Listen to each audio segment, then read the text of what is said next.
Welcome to Growing Startups, where we talk to growth leaders and marketing professionals about how to drive sustainable growth from the ground up. I'm your host, Evelyn Cools, and I lead marketing for tech startups. I'm excited to share these candid conversations about marketing, culture, collaboration, and everything else that makes startups grow. Today I'm joined by Zeeger Scholten, who, crazy, we actually went to high school together and have both been in the startup space and recently reconnected. So I'm just excited to have this conversation, hear about what you've been up to. And you also just have a very interesting background because you are a former leadership partner for venture capital and private equity firms, their portfolio companies, most recently principal at Phoenix Leadership. And now you're building a platform for the next generation of leaders, which is obviously a little vague. So I'm excited to get into what that actually means. But before we get into all of it, I would love for you to add any color to what I just said.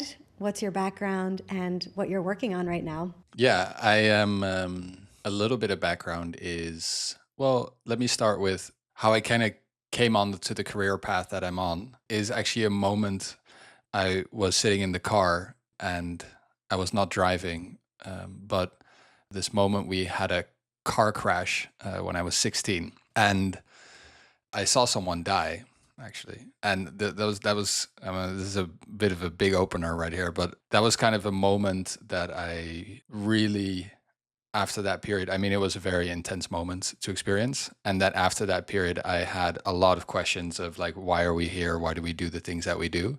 And that kind of set me off of this kind of personal development. I became a Buddhist a few months later and started like meditating a lot and become doing Buddhist practices. And that kind of led me into, okay, what I really want to be doing is giving personal development giving personal development. I noticed that my Buddhist background at university was giving me a lot of peace with being lost. I saw a lot of people were lost. I was also lost, but the Buddhist side and the meditations were giving me a lot of peace with being lost. And therefore, I wanted to see, hey, can I spread these ideas to other people or help other people kind of feel at peace within the craziness that is called our life. That's always been kind of the red thread. So I ended up starting a company which was called Nomad MBA. We took people on 3-month journeys all around the world to study UX design or data science or entrepreneurship while giving them like doing 3 workshops a week, having meditation retreats, fitness boot camps, anything to kind of help these people figure out their purpose and the life path in 3 months, which sometimes worked. And sometimes, you're still lost after the 3 months. But so I did that for multiple years. And it was really like a venture where we had 2 investment rounds and like built out a team. And then afterwards, I joined this little ambitious small investor whose goal was to see how can they make purpose-driven investments and where all the stakeholders are really part of this new investment model, like Earth have a seat at the table in the investment cycle. And I did that for a while. And then, had a small venture in between. And then the last few years I've been, as you said, principal at Phoenix Leadership, where we work together with a lot of private equity and venture capital firms in looking at how they can create the best management teams possible within their portfolio by doing management team due diligence, but also facilitating and coaching the teams that are in the portfolio. This podcast is brought to you by Evelyn Cools Marketing. If you're an early stage B2B tech founder who wants marketing to actually work, you're in the right place. As a fractional head of marketing and growth advisor, I help early stage B2B startups take marketing from 0 to 1 by building the foundations, testing different channels, and scaling what works. I'm currently offering a free strategy call where I do an audit of what you've tried with marketing so far and share practical advice that I believe will make the biggest impact on your growth engine. Visit evelyncools.com to book your free strategy call today. Now back to the episode.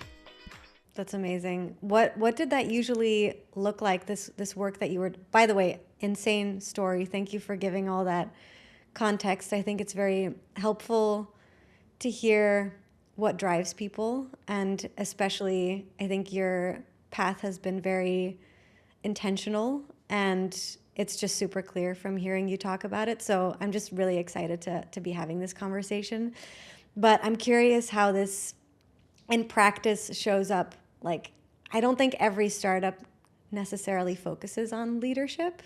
And I know we're going to be getting into all of this, but I'm just curious from that last experience at Phoenix Leadership, how did that, go, like how did that come about? What were you doing? Were you doing workshops with the leaders? Like what did it actually look like? Yeah, so what it actually looked like is we had a lot of contacts with a lot of investors, and then when they would do a new deal, so they, were in the kind of due diligence phase of a new deal, they would ask us to come and join and interview the whole management team and sometimes the second layer, and really understand, hey, what kind of team dynamics are at play here? What kind of organizational structure? Is that the right organizational structure for the next phase? Are there the right, do they have the right team dynamics? What kind of leadership is here? Can this leadership also be the leadership that pulls this startup or company into the next phase? Yeah. And we would write, in essence, a report on that, but also our goal was really to give those leaders feedback and coach them throughout the process so that the process would also be really valuable for them. And after we had done that and a deal would be closed, the leadership team or the CEO themselves would have the choice, hey, do you want to, here we've identified a few really important working points. I mean, you can work with us on it or you can work with someone else on it, but then we would end up, either coaching the CEO or coaching other leaders within the team and doing like offsites. So quite often we would have like 2 days offsites in nature with the team working on their dynamics. And in essence, I could boil it down to as simple as we're working on how people can build trust between each other, that there's a strong level of, I mean, it's too easy to bring it down only to trust, but it's a very foundational thing, trust. And there's a lot of teams that don't have that kind of basis of trust to really get through hard times. So that, I think a lot of teams, also a lot of startup teams, they're quite often fine being a team as things are going well. But the moment kind of shit really hits the fan, that's the moment that you can see actually that the foundation of their relationships and how they are able to communicate with each other really matters. And that instead of going to blame each other for what's going wrong or how the market is swinging, they find each other in ways that they can hear each other's perspectives and also find creative ways to kind of overcome the challenges that are thrown at them. Such important work. And yeah, I just think this is a really important conversation to have, which is obviously why you're also focusing on this in your next venture. But I have a million follow-up topics and questions on this, but I want to make sure that I do something that I do at the top of every episode. And I'm very curious, especially with your like Buddhist practices, if this shows up here. But what is something that you do, a favorite wellness practice or ritual to keep you grounded in the craziness? Yeah, wellness makes me think of sauna, but the sauna is definitely not my main. But I do love. I've recently loved going to the sauna. I've built a sauna, but the thing that really keeps me grounded is in meditation. Like I've been not so consistent recently. I have had years of a lot of consistency, but as of the last few months, I've actually not been so consistent.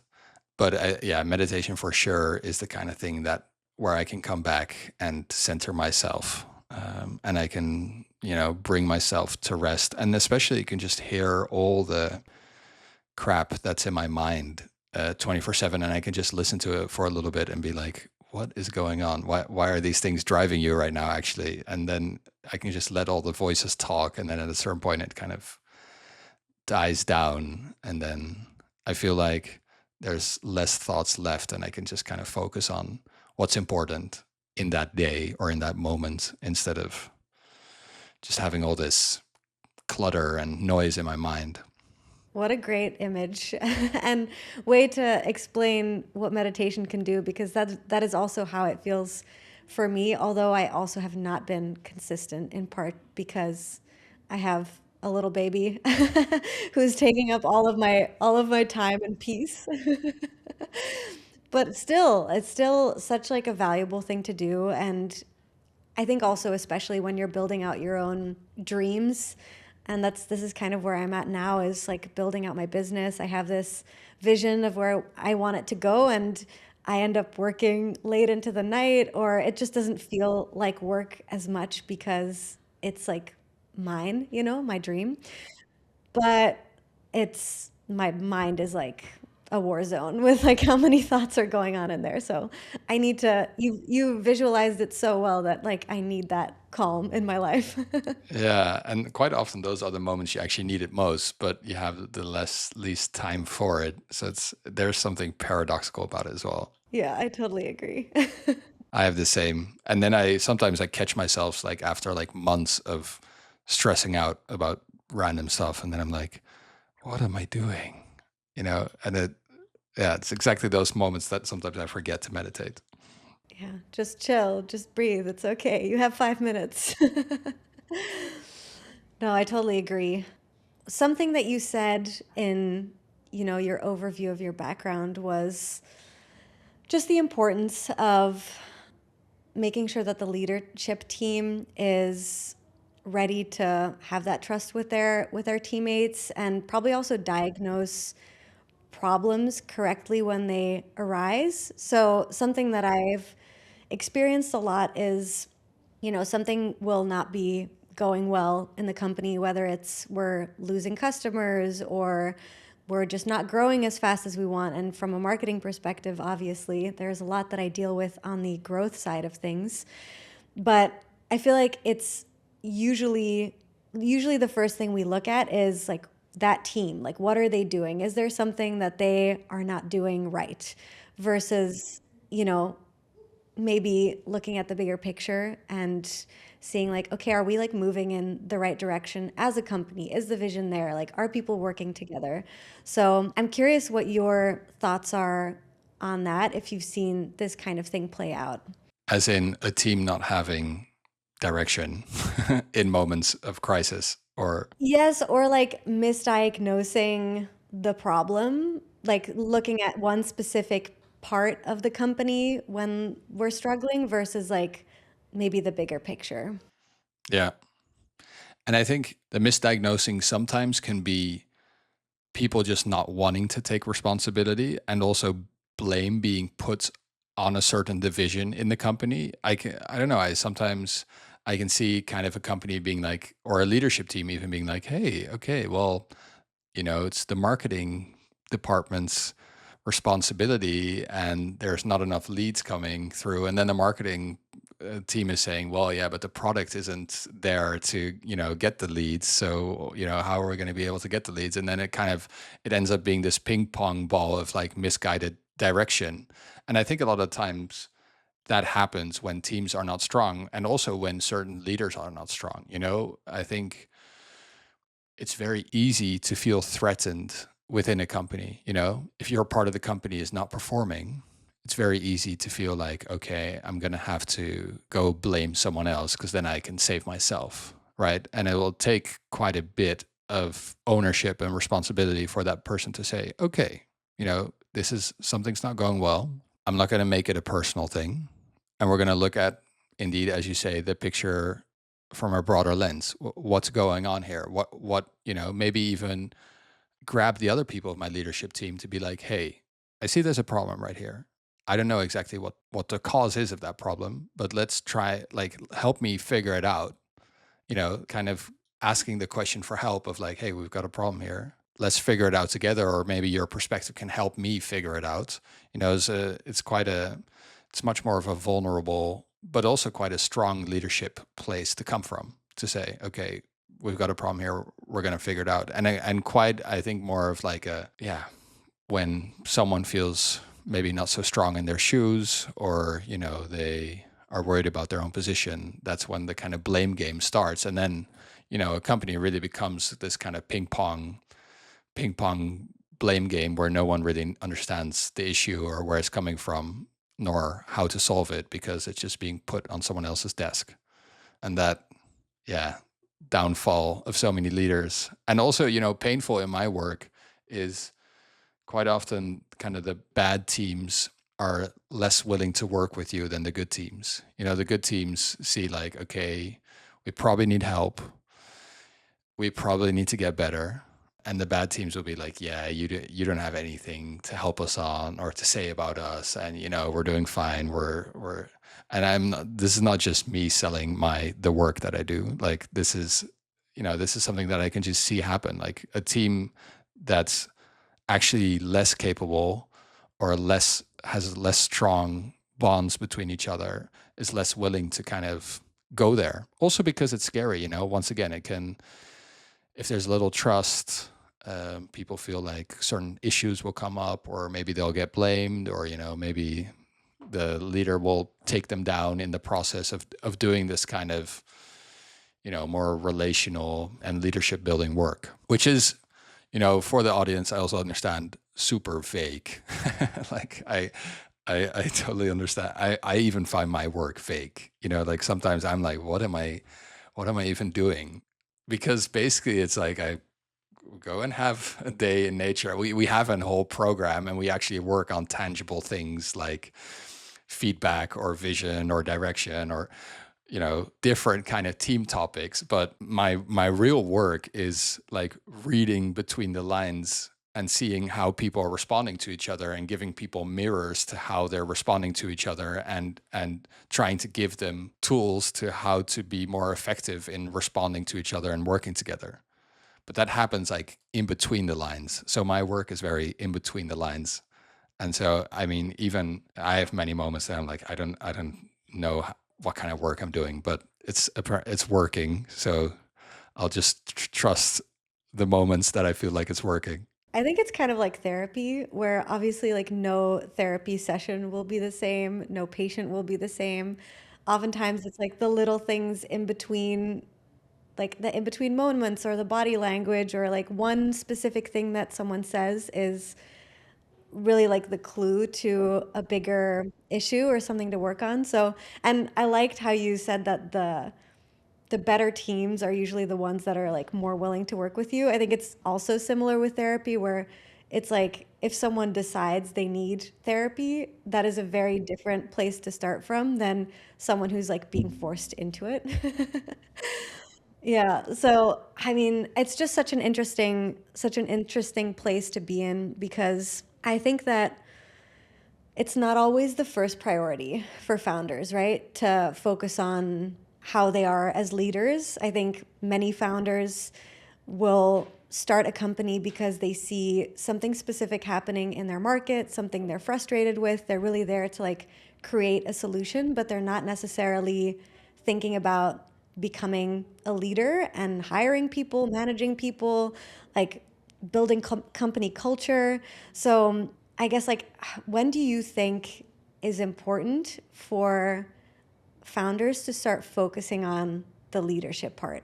Yeah, it's a tough question. I think because I understand also that it's people's not their very first priority, right? Like their business survival has a higher priority than working on the leadership, for example. But at the same time, I do think it can be very essential for success.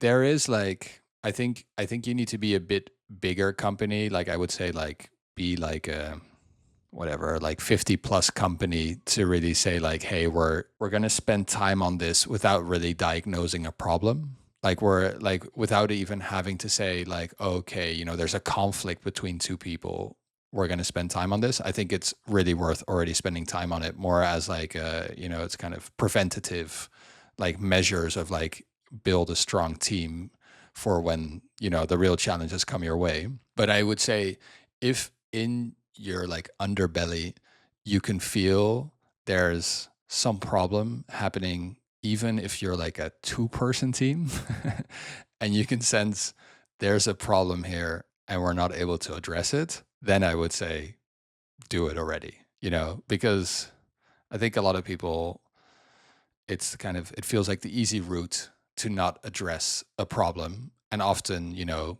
a lot of problems within companies are relational as well. So, you know, it's easy to focus on the external market problem, but, you know, there might be just a very relational problem between the CEO and the CMO. And because of that problem, the company can't function, even if it's a 5-person company, you know? And then I wouldn't say, okay, now go and do a leadership offsite with the whole company. No, go sit down with the CEO and the CMO and maybe have a facilitated conversation if they're not able to get there themselves to a point where their relationship can work in such a way that the company can work effectively again. Yeah. I think a lot of people know in their belly when it's not right and when they feel like, you know, and you can even feel it in a culture. I can feel sometimes when I walk into a room, I can feel even just in the silence, you know, people aren't even saying anything yet. I can feel, ooh, you know, this culture has some tension that is, and that has not had space to breathe. And there's a reason for that tension somewhere. And that tension is probably eating up potential. It's going to be a slogan. It Tension eats eats up up your potential.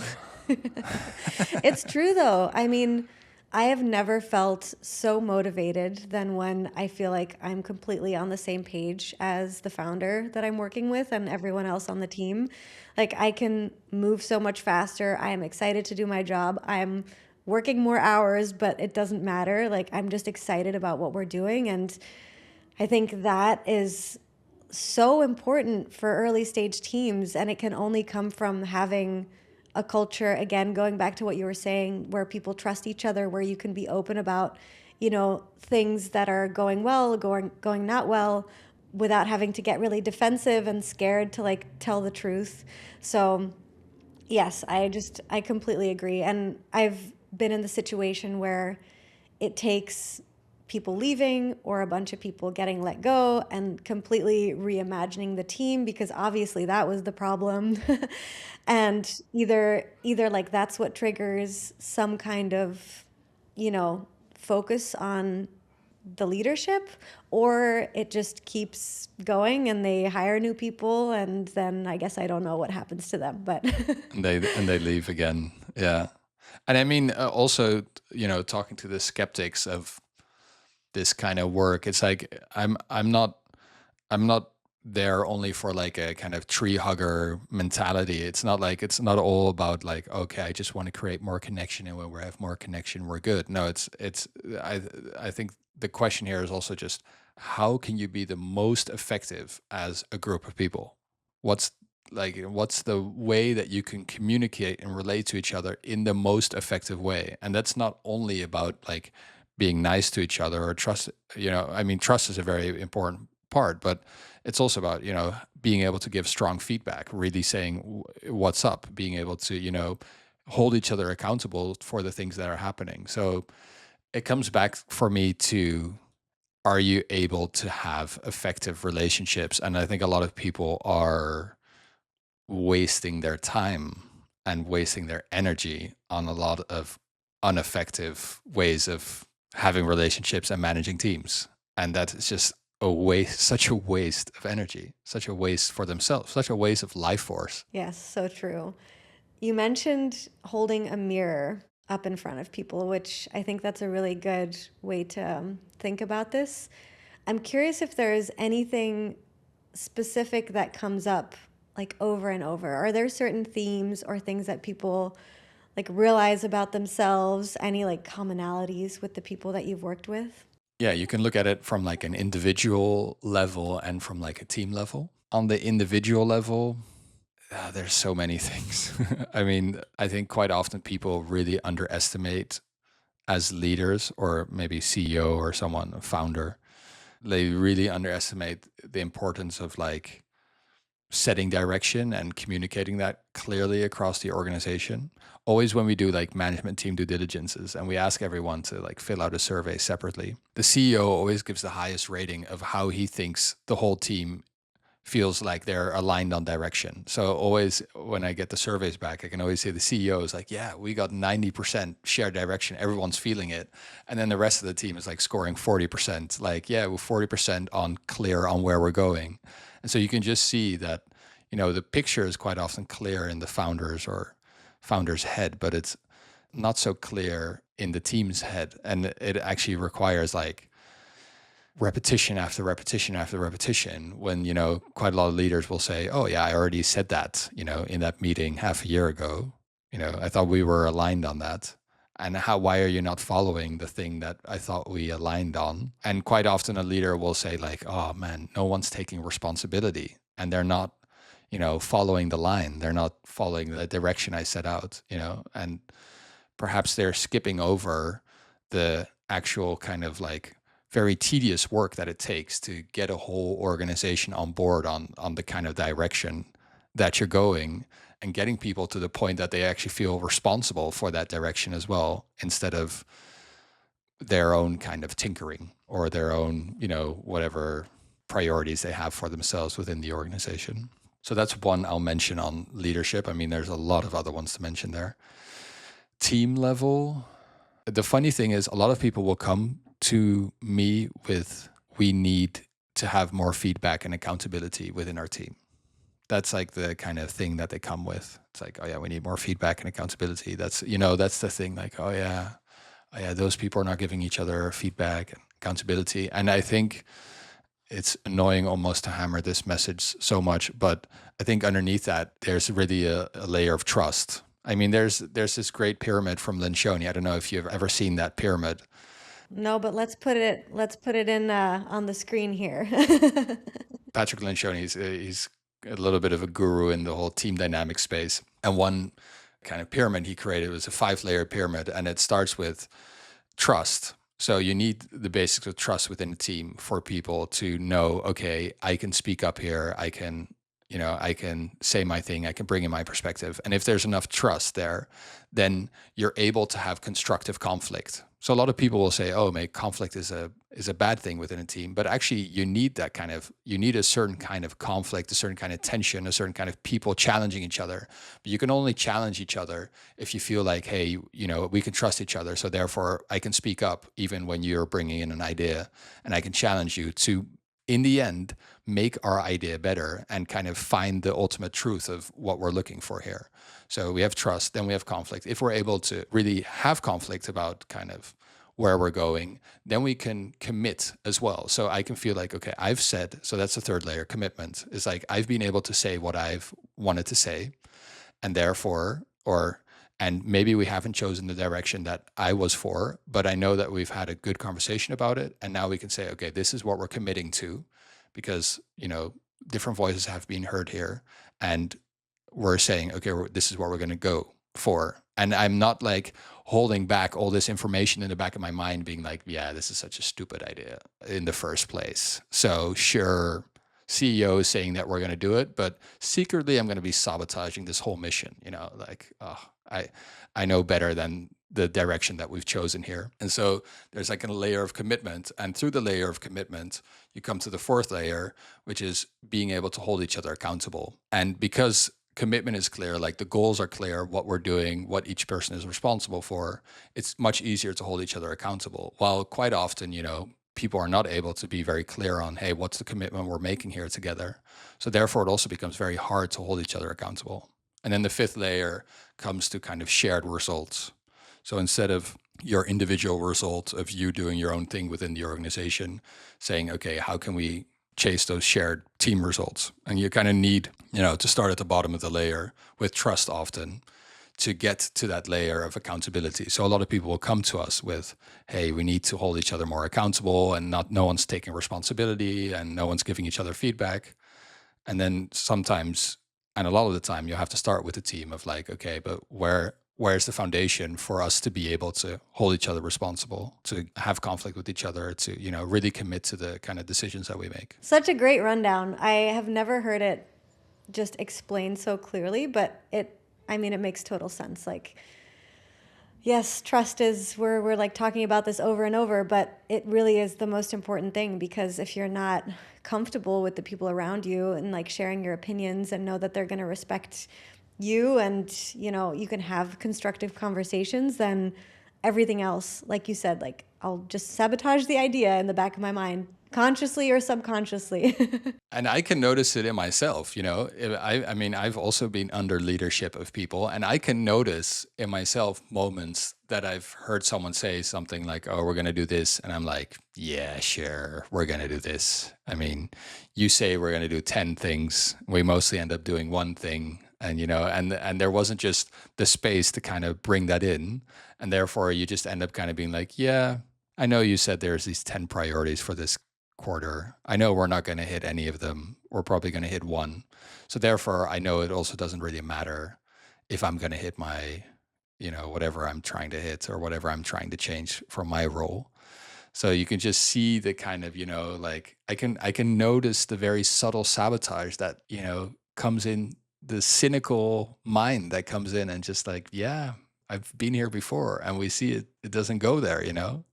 And if there's no space for me to bring that in, then at a certain point, I also kind of, you know, I disengage, and then slowly I disengage, and then you get into the whole quiet quitting movement. You know, it's like slowly people just disengaging. Yep. I mean, I've seen it so many times, and I can notice it with myself too when I feel like disconnected from the vision and I don't believe in it because I haven't been able to like be part of its creation, especially within startups where, you know, I have mainly been on teams that are like up to 10 people, so very very small teams, and everyone's responsible for their side, everyone's an expert in their department. Usually it's just one or two people per department. So if you can't like bring in your expertise and everything that you know have experienced before and what you think the vision should be, if there's no room for that, then it's really hard to stay motivated. Yeah, I can imagine. Do you have like a very concrete case that you have to think of when? I don't know if I can share these things because it will put people on blast, but no, no, like concrete examples. But honestly, I feel like a big piece is like misalignment between founders has been a pretty big thing that I've seen that really like sends things off the rails. And then I mean the one thing that you called out, which I think is the biggest thing that I see, is just like no clear direction, changing directions every few weeks. And obviously like we need to be nimble. We have to pivot like when needed. It's a startup, like that's the whole point. But if you don't have some like shared goals that everyone's working towards, we're all on the same page, like everyone's super clear on it, like you said. If you don't have that, you sit in front of your computer at the beginning of the day and you're like, I don't even know what's important right now. Like, I don't even know what I should be focusing on. And then you feel like you're bad at your job and you disengage once again. So, yeah, I think that's the biggest frustration that I've had, you know, over time. Yeah, I can imagine so much. I mean, and it's also very frustrating to see your own, like the colleagues that you love go, you know, at a certain point, you're like, oh my God, this person is so good at what they do. You're going to lose one of your most valuable talents because, you know, the leaders or the founders are just not able to manage their relational quabbles. Yeah. And people start, you know, not feeling confident in themselves anymore too. Like if you unless you have a really solid foundation of like I know my value, I know what I'm good at, that kind of environment can really, you know, make you not confident in yourself and in your skills, which is also something that I've seen with, you know, favorite colleagues, and I'm always there like, "No, you're great at what you do." Yeah, and it makes people feel much smaller, and they have, you know, issues with that maybe much longer than there. You know, they might quit there and then still for a few years kind of be like, yeah, I'm doubting myself. It's crazy how empowering or disempowering an environment can be. I think there was research that came out maybe 2 or 3 years ago about the amount of impact your direct manager has on your well-being, like overall health, like mental health, and it was on par with your partner. So that was crazy to me, but also it makes sense. Like we are we spend so much time at work and probably more time with our manager than with our own partner. So it's just crazy to think about. Wow, I like that stat. I'll have to find it. I was at a startup that did employee feedback. It was a SaaS tool for frontline teams.